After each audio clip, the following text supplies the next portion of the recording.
Ikaw ang tunay na dakila sa mundo.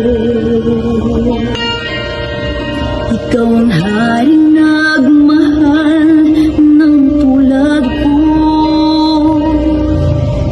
Ginawa mong lahat, pag-ibig mo ay tapat at wagas.